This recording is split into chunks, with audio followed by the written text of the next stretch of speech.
আজকের আয়োজনের সম্মানিত সভাপতি, আপনাদের অত্যন্ত প্রিয় মানুষ রাজনীতি ইউনিয়ন আওয়ামী লীগের সরকারি সভাপতি, বীর মুক্তিযোদ্ধা জনাব আবুল হাসান মাস্তান, উপস্থিত সম্মানিত নেতৃবৃন্দ, থানার নেতৃবৃন্দ, ওয়ার্ডের নেতৃবৃন্দ, সর্বস্তরের নেতৃবৃন্দ, আমার বক্তব্যের শুরুতে আমি জাতির জন্য বঙ্গবন্ধু তার পরিবার প্রয়োজন যাদেরকে 1975 নির্মমভাবে হত্যা করা হয়েছিল তাদের বিধি আত্মার প্রতি, জেলখানায় নিহত জাতীয় চার নেতার আত্মার প্রতি, মুক্তিযোদ্ধার 30 লক্ষ শহীদ, 2 লক্ষ নির্যাতিতা মা বোনের প্রতি গভীর শ্রদ্ধা নিবেদন করে এবং পাশাপাশি আমার ভাই যার অকাল মৃত্যু হয়েছিল, যাকে আমি 2008 সালে নির্বাচনের পরে পেয়েছিলাম, নির্বাচনের সময় পেয়েছিলাম, নির্বাচনের পরে কাছের অত্যন্ত কাছের থেকে যাকে দেখেছি, সেই আমার প্রিয় ভাই জনাব আনসারের প্রতি গভীর শ্রদ্ধা নিবেদন করে আমি অল্প কিছু কথা বলে আমার বক্তব্য শেষ করব। প্রিয় ভাই ও বোনেরা, 2008 সালের নির্বাচনে আমি আপনাদের কাছে এসেছিলাম। আমার প্রিয় নেত্রী আওয়ামী লীগের সভানেত্রী আমাকে মনোনয়ন দিয়েছিলেন যে এই কেরানীগঞ্জ, কামরাবিতন এবং সাভারের 3টি ইউনিয়ন থেকে একটা বিক্ষুরী এলাকা, বিক্ষুরী আসন। বাংলাদেশের আর কোনো এলাকা মানে এইরকম আসন না। কেরানীগঞ্জের 7টা ইউনিয়ন, সাভারের 3টা ইউনিয়ন এবং কামরাবিতন পুরোটা। ভোট এখন ভোট প্রায় 6 লক্ষ। এই আসনে আমাকে হয়তো মাননীয় প্রধানমন্ত্রী এই 3টি এলাকার বিন্যাস যেভাবে তাকে হয়তো ঐক্যের প্রতীক হিসাবে মনে হয় আমাকে পাঠিয়েছিলেন এখানে। আমি এসেছিলাম আপনাদের কাছে এর আগে আপনাদের প্রিয় মানুষ মোস্তফা মহসিন মন্টু, কালিন্দির প্রিয় মানুষ, কালিন্দির সন্তান, বীর ব্যক্তিযোদ্ধা মোস্তফা মহসিন মন্টুকে দেখে বলেছিলেন দায়িত্ব তোমার উপর, তুমি দেখো। মন্টুর হাত ধরে আমি এখানে এসেছিলাম, এটা স্বীকার করতে হবে। তিনি আজকে যেখানেই থাকুক না কেন তার হাত ধরে আমি 2008 সালে এখানে এসেছিলাম। মন্টু ভাই আমার মুক্তিযুদ্ধকালীন কমান্ডার, একসাথে ট্রেনিং নিয়েছি ভারতের উত্তরপ্রদেশের দেরাদুনে। দেরাদুন থেকে ট্রেনিং দিয়ে প্রথম প্রবেশ করেছিলাম কেরানীগঞ্জে। কেরানীগঞ্জে আমাদের অস্ত্রশস্ত্র থাকতো, গ্রেনেড, এক্সপ্লোসিভ, স্টেনগান সবই কেরানীগঞ্জেই আমাদের, এখানেই ছিল আমাদের অস্ত্রের ভান্ডার। এখানে এসে উঠেছিলাম। এখান থেকেই বিভিন্ন সময়, তখন জিঞ্জিরা ছিল বিরাট বাজার, পাইকারি বাজার। এখন যেরকম কাউলান বাজার, তখন জিঞ্জিরা ছিল বিরাট পাইকারি বাজার। মুরব্বীদের হয়তো খেয়াল আছে, বুড়িগঙ্গা ছিল বিশাল বুড়িগঙ্গা। জিঞ্জিরা থেকে একটা বস্তার পেঁয়াজ কিনতাম, মাঝখানে এক্সপ্লোসিভ গ্রেনেড ভরতাম, উপরে পেঁয়াজ, নিচে পেঁয়াজ। সোয়ারিঘাট দিয়ে নৌকায় করে চলে যেতাম ঢাকায়, সোয়ারিঘাট দিয়ে নামতাম, বিভিন্ন জায়গায় ঢাকায় এই সমস্ত অস্ত্রশস্ত্র বিভিন্ন জায়গায় পৌঁছতাম, নিজেও বিভিন্ন অপারেশনে সামিল হতাম। কেরানীগঞ্জ তখন আমাদেরকে মুক্তিযোদ্ধাদের যেভাবে সহযোগিতা করেছে, আমাদের পাশে যেভাবে ছিল, এই 25শে মার্চের ভয়াল রাত্রির পর থেকে 2রা এপ্রিল কেরানীগঞ্জে আক্রমণ হয়েছে। 2রা এপ্রিল আমি কেরানীগঞ্জে ছিলাম, ডাক্তার ইসমাইলের বাসায় আসতে পারবো না। যেভাবে একটা নির্যাতন নিপীড়ন হচ্ছে, পরবর্তী কেরানীগঞ্জ মুক্তিযুদ্ধের 9টা মাস আমাদের যেভাবে সহযোগিতা করেছে, সাহায্য করেছে, তার জন্য আমি কেরানীগঞ্জের কাছে সেলুট জানাই। সবসময় আমি তাদের কৃতজ্ঞতা স্মরণ করি। এই কেরানীগঞ্জে আমি 2008 সালে নির্বাচন করতে এসেছিলাম। আপনারা এই কালিন্দী ইউনিয়ন আমাকে বিপুল ভোটে নির্বাচিত করেছিলেন। সবথেকে বেশি ভোট পেয়েছিলাম কালিন্দীতে। আমার এখনো স্মরণ আছে, আপনাকে শ্রদ্ধা জানাই। আমাকে সেদিন নির্বাচিত করার পর মাননীয় প্রধানমন্ত্রী আমাকে আইন মন্ত্রণালয়ের দায়িত্ব, প্রতিমন্ত্রী হিসেবে দায়িত্ব দিয়েছিলেন। পরবর্তী 2014 সালে আবার আমাকে খাদ্য মন্ত্রণালয়ের দায়িত্ব দিয়েছিলেন। এইবার আমি এমপি হিসেবে আছি, আওয়ামী লীগের প্রেসিডেন্ট নাম্বার হচ্ছে 80, একটা সংসদীয় কমিটির সভাপতি হিসেবে দায়িত্ব পালন করছি। প্রিয় ভাই ও বোনেরা, বিগত 15 বছরে বাংলাদেশের যে অগ্রগতি হয়েছে, উন্নতি হয়েছে, একটু বুকে হাত দিয়ে চিন্তা করে দেখেন। বিগত 15 বছরে বাংলাদেশের আমরা কোথায় ছিলাম, আমি কোথায় নিয়ে গেছেন আমাদের প্রিয় নেত্রী জননেত্রী শেখ হাসিনা, একটু মুখে হাতে চিন্তা করি। আমরা রাষ্ট্রীয় ক্ষমতায় আসার পর বঙ্গবন্ধুর খুনিদের বিচারের চূড়ান্ত রায় অর্জন করতে পেরেছিলাম, তাদের ফাঁসি রায় কার্যকর করতে পেরেছিলাম। ৭১-এর ঘাতকদের বিচার আমরা করতে পেরেছিলাম আমাদের প্রিয় নেত্রী জননেত্রী শেখ হাসিনা। সেক্ষেত্রে যদি ক্ষমতায় না আসতেন, ৭১-এর ঘাতকদের বিচার কখনো সম্ভব হতো না, তিনি যদি ক্ষমতায় না আসতেন। আইন মন্ত্রণালয়ে থাকার কারণে আমার সৌভাগ্য ছিল সেই কাজে অংশগ্রহণ করা। তবে দেশটাকে কোথায় নিয়ে গেছেন, বাংলাদেশ কোথায় ছিল আর আমরা কোথায় গেছি? এমন কোনো ক্ষেত্র নাই যে ক্ষেত্রে বাংলাদেশ এগিয়ে যায় না। কৃষি বলেন, খাদ্য বলেন, শিক্ষা, স্বাস্থ্য, বিদ্যুৎ, যোগাযোগ ব্যবস্থা, বাংলাদেশের সকল ক্ষেত্রে বাংলাদেশ বৈপ্লবিক পরিবর্তন ক্ষেত্রে। বিদ্যুতের কথা দিয়ে শুরু করি, বিদ্যুৎ ৩,০০০ মেগাওয়াট বিদ্যুৎ উৎপন্ন হতো, এখন ২৫,০০০, ২৬,০০০ মেগাওয়াট বিদ্যুৎ উৎপন্ন হয়। আগে বিদ্যুতের পরিবর্তে আপনারা ঠান্ডা পেয়েছিলেন, বিদ্যুৎ কখন আসতো কখন যেত সেটা আপনারা চিন্তা করতে পারতেন না। এখন বিদ্যুৎ যায় ঠিকই, ওই লোডশেডিং না, বিভিন্ন মেরামতের ত্রুটির কারণে বিদ্যুৎ অনেক সময় যায়।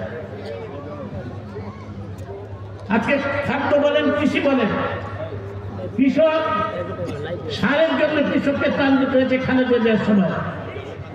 এখন সার কৃষকদের কাছে সহজলভ্য, কৃষকদের কাছে পৌঁছে যাচ্ছে সার। খাদ্যে আমরা স্বয়ংসম্পূর্ণ। আমি এই বক্তব্যটা সবসময় দেই। আমি খাদ্য মন্ত্রণালয়ের দায়িত্ব যখন পালন করছেন, বিদেশে গেছে অনেক সময় আন্তর্জাতিক সম্মেলনে, খাদ্য সম্মেলনে, এফএও সম্মেলনে আমাকে প্রশ্ন করেছে, তোমাদের এই যে 18 কোটি মানুষ, এই 18 কোটি মানুষের মুখে অন্ন জোগাও কিভাবে পাবে? এই একটা ছোট্ট দেশ 18 কোটি মানুষ কিভাবে? আমি উত্তর দিয়েছি, তাদেরকে 54,000 বর্গমাইলের বাংলাদেশ। ৭১-এ জাতির জনক বঙ্গবন্ধুর নেতৃত্বে মুক্তিযুদ্ধের পর, বাংলাদেশের অভ্যুদয়ের পর তখন ছিল 7 কোটি, 7.5 কোটি মানুষ। দেশটা ছিল 54,000 বর্গমাইল। এখন এসে 54 বর্গমাইলের, 6,000 বর্গমাইলে বাংলাদেশে এখন মানুষ প্রায় 17 কোটি, 18 কোটি। তখন খাদ্য সংকট ছিল, এখন সংকট নেই। তখন আমাদের অনেক সংকট ছিল, যেই 1 কোটি মেট্রিক টন খাদ্য উৎপন্ন হতো। আর এখন খাদ্য উৎপন্নের যেই জমিতে 10 টন খাদ্য উৎপন্ন হয়, সেই জমিতে এখন 20 টন 30 টন খাদ্য উৎপন্ন হয়। আমাদের কৃষি মন্ত্রণালয়ের উদ্যোগে আজকে কৃষি গবেষণা কেন্দ্র, ধান গবেষণা কেন্দ্র, আজকে একটা ফসল, একটা জমিতে 3 ফসল হয়, 2 ফসল না 3 ফসল হয়। যেই জমিতে 10 টন ধান হতো, সেখানে হয় আজকে 30 টন ধান। এই যে ব্যবস্থা বলা, কৃষি গবেষণা কেন্দ্রে আজকে বিজ্ঞানীরা গবেষণা করছেন, ধান গবেষণা ইনস্টিটিউটে বিশেষ গবেষণা করছেন, নতুন নতুন জাতের ধান আজকে বেরিয়ে আসছে। এই যে ব্যবস্থাপনা, এই ব্যবস্থাপনাটা আমাদের প্রিয় নেত্রী জননেত্রী শেখ হাসিনা।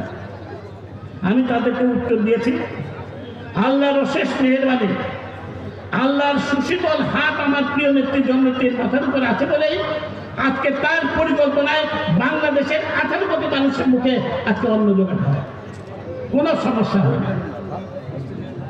এটাই হচ্ছে বাস্তব। যোগাযোগ ব্যবস্থার কথা চিন্তা করে বাংলাদেশ কোথায় করে গেছে যোগাযোগ ব্যবস্থা। বিশ্ব ব্যাংক কত টালবাহানা করেছে পদ্মা সেতু নিয়ে। আমার প্রিয় নেত্রীর উইল ফোর্স, আমার টাকায় আমি পদ্মা সেতু করেছি, আমার টাকায় পদ্মা সেতু। আজকে মেট্রো রেল, এলিভেটেড এক্সপ্রেস, বাংলাদেশের সর্বত্র যোগাযোগ ব্যবস্থার যে আমূল পরিবর্তন এসেছে, সেটা আমার মাননীয় প্রধানমন্ত্রী জননেত্রী শেখ হাসিনা। বাংলাদেশের পরিবর্তন, বিরাট একটা পরিবর্তন বাংলাদেশে গেছে যোগাযোগ ব্যবস্থায়। সমস্ত বাংলাদেশের, শুধু ঢাকা না, কর্ণফুলী নদীর নিচে যদি টানেন, ঢাকায় না, সমস্ত বাংলাদেশের এই পরিবর্তন আমার প্রিয় শেখ হাসিনা এটা এনে দিয়েছেন। শিক্ষার কথা যদি বলে, আজকে আমার ছেলে মেয়েরা বছরের প্রথম দিন নতুন বই পায়। বাংলাদেশের আশেপাশে কোনো দেশে এই রেওয়াজ চালু নাই। আমাদের প্রিয় নেত্রী শিক্ষা বান্ধব প্রধানমন্ত্রী বলে আজকে বছরের প্রথম দিন আমার সন্তানরা বিনামূল্যে বই পায়। আমরা তো পাই নাই কোনো সময়। আমরা লেখাপড়া যখন করেছি 5 থেকে 6 বা 6 থেকে 7 যখন উঠেছি, উপরে ক্লাস ভাইদের করে রাখার তোমার বইটা ছিল, পুরানো বই দিয়ে পড়ালেখা শুরু হয়েছে। এখন বিনামূল্যে বছরের প্রথম দিন আমার সন্তানরা বই পায়। তথ্যপ্রযুক্তি প্রযুক্তির ক্ষেত্রে তাদের আবহাওয়া গ্রহণ। আজকে প্রত্যেকটা স্কুলে আজকে ল্যাব, সে ক্লাসে কম্পিউটার ল্যাব প্রত্যেকটা স্কুলে। আজকে দেখবেন প্রত্যেকটা স্কুলে খান এই কেরানীগঞ্জের আমি মনে করি প্রত্যেকটা স্কুলে আমি নতুন বিল্ডিং করেছি। হয় নতুন বিল্ডিং হয়েছে, হয় নতুন বিল্ডিং হয়েছে, বা আপনার ভার্টিক্যাল এক্সটেনশন হয়েছে। এই কেরানীগঞ্জ প্রাইমারি স্কুলগুলো দৃষ্টিনন্দন বিল্ডিং বাংলাদেশের সকল প্রাইমারি স্কুলে। বঙ্গবন্ধু প্রাইমারি স্কুলের শিক্ষকদের চাকরি জাতীয়করণ করেছিলেন, আর কোন সরকার করে নাই। এরশাদ, খালেদা জিয়া, জিয়াউর রহমান, একমাত্র শেখ হাসিনা বলেছে শিক্ষকদের চাকরি প্রাইমারি স্কুলের শিক্ষকদের এবং প্রাইমারি স্কুলের শিক্ষকদের আজকে ইয়াং এনার্জেটিক শিক্ষক। আমাদের ছেলেমেয়েরা যাতে ঠিকভাবে স্কুলে যায় তার জন্য মায়েদের অ্যাকাউন্টে 100 টাকা উপবৃত্তি যায়। এই হচ্ছে শেখ হাসিনার এই যে অগ্রগতি বাংলাদেশের শিক্ষার ক্ষেত্রে। এমন কোনো ক্ষেত্র নাই যেখানে আমরা পিছিয়ে আছি। আজকে বয়স্ক ভাতা, বিধবা ভাতা, মাতৃত্বকালীন ভাতা, প্রতিবন্ধী ভাতা, মুক্তিযোদ্ধাদের ভাতা বৃদ্ধি করা, গৃহিণীদের জন্য ঘর, সবকিছু করে দিয়েছেন আমাদের প্রিয় নেত্রী শেখ হাসিনা। মুক্তিযোদ্ধার জন্য দিন নিবাস এই শেখ হাসিনা হবে। সেক্ষেত্রে একজন মা হিসেবে সবসময় তার সন্তানদের বাংলাদেশের মানুষদের কথা চিন্তা করে। আজকে আগেও প্রধানমন্ত্রী ছিলেন একজন মা, এখনো প্রধানমন্ত্রী মা। সেই মা কোনো সময় চিন্তা করে নাই আজকে একজন মা যখন গর্ভ ধারণ করে তার সন্তানেরও পুষ্টি দরকার, মায়েরও পুষ্টি দরকার। তাই আমার শেখ হাসিনা, আমার মা প্রধানমন্ত্রী আজকে মাতৃত্বকালীন ভাতা চালু করেছেন। আজকে কারো বাড়িতে যদি একজন প্রতিবন্ধী শিশু থাকে কত কষ্ট পাবে। একজন আত্মীয় বেড়াতে আসতে সেই বাচ্চাটাকে লুকিয়ে রাখতে হবে, এখন রাখে না। এখন কষ্ট আছে ঠিকই, কিন্তু প্রতিবন্ধী বাচ্চাটা তার জন্য বাড়েন না। প্রতিবন্ধীদের ভাতা দিচ্ছেন মাননীয় প্রধানমন্ত্রী। প্রতিবন্ধীদের স্কুল আছে। আমার প্রিয় নেত্রী জননেত্রী শেখ হাসিনার সন্তান সানাওয়াজের পুতুল প্রতিবন্ধী নিয়ে কাজ করছেন। প্রতিটি স্কুল আছে। প্রতিবন্ধীদের জন্য চাকরির কোটা আছে, সরকারি চাকরিতে প্রতিবন্ধীদের কোটা আছে। মা বাবারা প্রতিবন্ধী শিশুটা হলে শিশুর জন্য আছে, বার্ডেন হিসেবে চিন্তা করে না, কারণ তার জন্য ভাতা আছে, স্কুল আছে, শিক্ষার ব্যবস্থা আছে, চাকরির কোটা পর্যন্ত আছে সরকারি চাকরিতে। বার্ডেন হিসেবে এই ব্যবস্থাটা করেছেন কে? আমার মা প্রধানমন্ত্রী। কিন্তু এই আমি যদি ফিরিস্তি দেয় সারাদিন আমি ফিরিস্তি দিতে পারবো। জয়েন্টের জন্য ঘর, আশ্রয় প্রকল্প, মুক্তিযোদ্ধার জন্য দিন নিবাস, সবকিছু আমাদের প্রধানমন্ত্রী, আমার প্রধানমন্ত্রী করা। আজকে পৃথিবীতে বিভিন্ন দেশে আমাদেরকে যেভাবে সন্ত্রাস থেকে আজকে সন্ত্রাসকে দেখতে না, আমাদেরকে বলতো আল মিসকিন, এখন আর বিদেশিরা আমাদেরকে আল মিসকিন বলে না। আমরা স্বয়ং সম্পূর্ণ জাতি। বাংলাদেশকে অত্যন্ত সুমীয় করে বাংলাদেশকে। আজকে রাস্তাঘাটে পেট মোটা মাথা বড় বাচ্চা কাচ্চা দেখবেন না, অপুষ্টি বাচ্চা কাচ্চা দেখবেন না, আজকে দেখবেন না। উত্তরবঙ্গে মঙ্গা নাই। আজকে গ্রামের মানুষ আজকে অত্যন্ত স্বয়ংসম্পূর্ণ। গ্রামে প্রত্যেকটা গ্রামে একটা বাড়িতে একটা টেলিভিশন থাকতো। সন্ধ্যার পর গিয়ে সবাই মা মেয়েরা ওই বাড়ি থেকে ভিড় করতো টেলিভিশন দেখার জন্য, সিরিয়াল দেখার জন্য। এখন প্রত্যেকটা ঘরে টেলিভিশন, প্রত্যেকটা ঘরে আজকে ফ্রিজ। গ্রামের মানুষ আর খালি পায়ে হাঁটে না, স্যান্ডেল পা দিয়ে হাঁটে। কোনো গ্রামে ছনের ঘর পাবেন না, হয় ঘর পাবেন টিনের ঘর পাবেন, না হয় দালান পাবেন। মানুষের অবস্থার এই পরিবর্তন শেখ হাসিনা এনে দিয়েছেন। আপনাদের কথা চিন্তা করেন, কেরানীগঞ্জে এই এই এই মাটিটা, এই মাঠটা যখন আমি নির্বাচিত হই, মাঠটা পেয়েছিলাম নিচু। এই মাঠটা আনসারের বদলতে, আনসার আমার পিছনে এমনভাবে লেগেছিল, প্রথম কেরানীগঞ্জের এই মাঠটা আমি ভরাট করি। রাস্তাটা কত সুভাগ্য হয়ে যায় আনসারের বদলে। কেরানীগঞ্জের কোনো স্কুল নাই আজকে যেটা এন্ট্রিভুক্ত হয় না। অনেক 7-9টা স্কুল আমার এই 15 বছরে আমি এন্ট্রিভুক্ত করে দিয়েছি। প্রাইমারি স্কুলগুলো দৃষ্টিনন্দন বিল্ডিং, সুযোগ সুবিধা কত আপনাদের 15 বছর আগে কেরানীগঞ্জ, আজকে কেরানীগঞ্জ আপনি চিন্তা করে দেখেন। তখন আপনাদের এমপি ছিল, আপনাদের মন্ত্রী ছিল, আপনারা কতটুকু সুযোগ সুবিধা পেয়েছেন। টিআর কাবি খান সম্পর্কে আপনাদের কোনো ধারণাই ছিল না, জানতেনই না কিভাবে এই টাকাগুলো আত্মসাৎ করত। এখন সরকারি অনুদানের সকল অর্থ আমরা যথাসাধ্য একেবারে সঠিকভাবে ব্যবহার করি। আগে এটা ছিল না। প্রিয় বন্ধুরা, আমাদের প্রিয় নেত্রী আজকে বিশ্বনন্দিত নেত্রী। G20 সম্মেলন ভারতে হয়ে গেল কয়েকদিন আগে, ধনী দেশগুলোর সম্মেলন, সেখানে কিন্তু আমাদের প্রিয় নেত্রী আমন্ত্রণ পেয়েছে। বিশ্ববাসী তাকে অত্যন্ত সময়ের করে দেখে। এই কমিউনিটি ক্লিনিক আজকে জাতিসংঘ রোল মডেল হিসেবে আজকে স্বীকার করে নিয়েছে। বাংলাদেশের মানুষের অবস্থার পরিবর্তন হয়েছে। সাময়িক আমরা একটু কষ্ট আছে, এটা স্বীকার করি। 3 বছর করোনা এবং ইউক্রেন রাশিয়ার যুদ্ধ, এখন ইসরায়েলের আক্রমণ ফিলিস্তিনদের উপর, মানুষ কষ্টে আছে। সমস্ত পৃথিবীতে একটা অর্থনৈতিক মন্দা চলছে, এটা স্বীকার করি। করোনার সময় সঠিকভাবে করোনা মোকাবেলা আমাদের প্রিয় নেত্রী করেছেন। পৃথিবীর অনেক দেশ করোনা মোকাবেলা করতে ব্যর্থ হয়েছে। আপনারা বিনামূল্যে ভ্যাকসিন পেয়েছেন, 1টি 2টি 3টি বুস্টার ডোজ 5 বছরের বাচ্চাদের ভ্যাকসিন দেওয়া হয়েছে। পৃথিবীর অনেক দেশে বিনামূল্যে ভ্যাকসিন দেওয়া হয় নাই, অনেক দেশে বিনামূল্যে ভ্যাকসিন দেওয়া হয় না। আজকে যে পরিস্থিতি, অর্থনৈতিক যে অবস্থা, সমস্ত বিশ্বের, বাংলাদেশটা বিশ্বের মধ্যে একটা দেশ। আপনি মোবাইলে যোগাযোগ করেন, এখন যোগাযোগ ব্যবস্থা সহজ হয়ে গেছে, ব্যবসা বাণিজ্য সব মোবাইলে করতে পারেন আপনারা। আরে আমাদের সময় 15 বছর আগে তো একটা মোবাইল ছিল 1 হাত লম্বা, নাকি 10 টাকা যাইতে আসতে 10 টাকা। মুর্শেদ খানের মনোপলি ব্যবসা, মুর্শেদ খানের কোম্পানি, বিএনপি নেতা। আর এখন সবার কাছে মোবাইল। বিদেশে কথা বলতে যাইতেন টেলিফোনে, আজকে ট্রাঙ্কল বুক করতে গিয়ে পোস্ট অফিসে পয়সা থাকতে 1-2 লাইন পাইতেন না। এখন তো সারাদিনে 10 বার 5 বার 10 বার বিদেশের সাথে যোগাযোগ করেন না। এই সুযোগটা কে দিয়েছে? মাননীয় প্রধানমন্ত্রী জননেত্রী শেখ হাসিনা।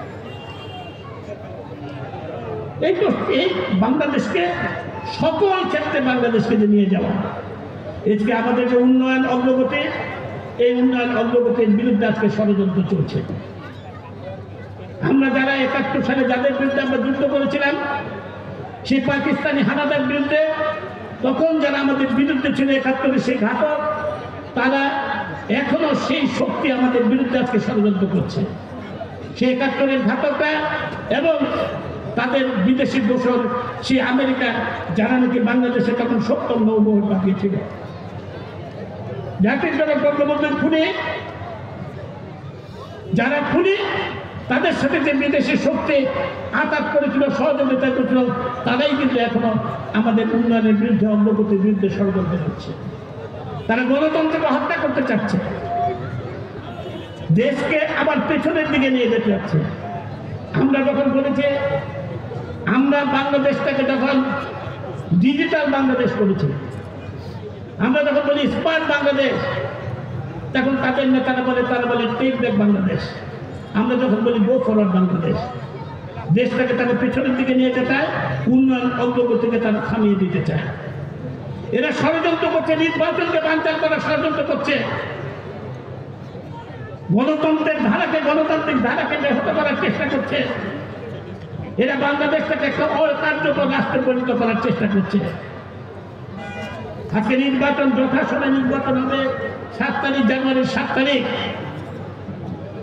এবং আমাদের মাননীয় প্রধানমন্ত্রী জননেত্রী শেখ হাসিনা স্পষ্ট বলেছেন, ফ্রি ফেয়ার ইলেকশন হবে। সমস্ত পৃথিবী আন্তর্জাতিক বিশ্বকে আশ্বাস করেছেন একটা ফ্রি ফেয়ার ইলেকশন হবে, গ্রহণযোগ্য নির্বাচন হবে, এবং এই নির্বাচনে কোন রকম নির্বাচনে মাননীয় প্রধানমন্ত্রী ঘোষণা দিয়েছেন নির্বাচন কমিশনকে সর্বাত্মকভাবে সরকার সহযোগিতা করবে। ওই রকম একটা নির্বাচন আমরা করতে চাই, কোন প্রস্তাবিত নির্বাচন আমরা করতে চাই না। মাননীয় প্রধানমন্ত্রীর অঙ্গীকার। আমরা তাই আমাদের স্পষ্ট কথা, নির্বাচন যথাসময় হবে, সবাই আনন্দ ঘন পরিবেশে একটা নির্বাচন উৎসব, ভোট উৎসব পালন করবো আমরা 7 তারিখ। নির্বাচনে কোন দল আসতো কি আসতো না সেটা বড় কথা নয়, জনগণ সম্পৃক্ত হলো কিনা এটাই বড় কথা। আজকে জনগণ নির্বাচনে সম্পৃক্ত হয়, মানুষ যদি দলবদ্ধভাবে ভোট দিতে যায় এবং একটা ফ্রি ফেয়ার ইলেকশন যদি হয়, কোন রকম নির্বাচনের মধ্যে গলদ যদি না থাকে, এই নির্বাচন অবশ্যই আন্তর্জাতিকভাবে গ্রহণযোগ্য হবে। এটাই আমরা চাই। মাননীয় প্রধানমন্ত্রীকে প্রতিশ্রুতি সেটা আমরা বাস্তবায়ন করতে চাই। তাই আমি আপনাদের প্রতি আহ্বান জানাবো, 7 তারিখ নির্বাচনে সবাই আমরা সারাদিন ভোট উৎসব করবো, ভোট দিতে যাবো। আমি আমার আত্মীয় স্বজন, বন্ধু বান্ধব, পাড়া প্রতিবেশী সবাইকে নিয়ে ভোট কেন্দ্রে যাবো, ভোট উৎসব করবো। নির্বাচনকে বানচাল করা ষড়যন্ত্র করছে, এরা মানুষ পুড়িয়ে মারে, রেল লাইনে আগুন দেয়, পুলিশকে হত্যা করে, বাসে আগুন দেয়। এরা মানুষটির পশু। এরা দেশটাকে ধ্বংস করতে চায়, বাংলাদেশের অর্থনীতিকে পঙ্গু করে দিতে চায়, দেশটাকে আবার পেছনের দিকে নিয়ে যেতে চায়। গভীর ষড়যন্ত্র লিপ্ত এরা। কাজেই এই অশুভ শক্তি, এদের জামাত বিএনপি অশুভ শক্তি, এদের বিরুদ্ধে আমাদের প্রতিরোধ গড়ে তুলতে হবে। আমরা যেমনি ভাবে এখন থেকে নির্বাচনের জন্য প্রস্তুতি গ্রহণ করবো, পাশাপাশি এই অশুভ শক্তির বিরুদ্ধে আমরা প্রতিরোধ গড়ে তুলব। পরিষ্কার আমি বলতে চাই, বাংলাদেশের রাজনীতি থেকে এই অশুভ শক্তিকে বিতাড়িত করতে না পারলে স্বস্তি ফিরে আসবে না, শান্তি ফিরে আসবে না, যতক্ষণ বলতে এই অশুভ শক্তি রাজনীতি বিতাড়িত না করতে। আসুন আমরা শপথ নিই এদেরকে রাজনীতি থেকে বিতাড়িত করব। একটা সুন্দর পরিবেশে আমরা ভোট দিতে যাব এবং একটা সারাদিন ব্যাপী একটা ভোট উৎসব চলবে। আগামী দিনে যদি আমরা এই ভোট উৎসবের সাথে করতে পারি, ইনশাল্লাহ আমরা বিশ্বাস করি মাননীয় প্রধানমন্ত্রী আবার রাষ্ট্রীয় ক্ষমতায় আসবেন, দেশ আরো এগিয়ে যাবে, আমাদের অসমাপ্ত কাজগুলো মাননীয় প্রধানমন্ত্রী সমাপ্ত করতে পারবেন। আমি আর কথা বাড়াতে চাই না। বিগত 15 বছর আপনাদের সেবা করার সুযোগ আমাকে দিয়েছেন। আপনাদের ভাই হিসেবে, বন্ধু হিসেবে, সন্তান হিসেবে আপনাদের সেবা করার সুযোগ পেয়েছে। আমি কতটুকু কাজ করতে পেরেছি সেই বিচারের ভার আপনাদের উপর। আমার জ্ঞাত সারে আমি কাউকে কষ্ট দিই নাই, আমার জ্ঞাত সারে আমি আমার নির্বাচনের কারোর সাথে কোনো অন্যায় করি না। তারপরে যদি কেউ কোনো দুঃখ পেয়ে থাকেন আমাকে ক্ষমা করবেন। আমি চাই আমার আপনাদের সেবা করতে, আপনাদের ভাই হিসেবে, বন্ধু হিসেবে, আপনাদের সন্তান হিসেবে আপনাদের পাশে থাকতে চাই, আপনাদের সেবা করতে চাই। তাই বন্ধুরা আমার, আমি আপনাদের কাছে ভোট চাই, নৌকায় ভোট দেবেন, আমাকে আপনাদের সেবা করার সুযোগ দেবেন। মাননীয় প্রধানমন্ত্রী জনতা শেখ হাসিনাকে আবার রাষ্ট্রীয় ক্ষমতায় আনবো এবং বাংলাদেশকে আবার এগিয়ে নিয়ে যাবো। 2041 সালে উন্নত বাংলাদেশ হওয়ার যে স্বপ্ন দেখে আমাদের সেই স্বপ্ন আমরা সফল করব। এই কথা বলে আমার দীর্ঘক্ষণ যাবত আমার কথা শোনার জন্য আপনাদেরকে ধন্যবাদ জানিয়ে, মোবারকবাদ জানিয়ে, আপনারা ভালো থাকুন, সুস্থ থাকুন, আপনাদের মঙ্গল হোক। খোদা হাফেজ। জয় বাংলা, জয় বঙ্গবন্ধু, বাংলাদেশ চিরজীবী হোক।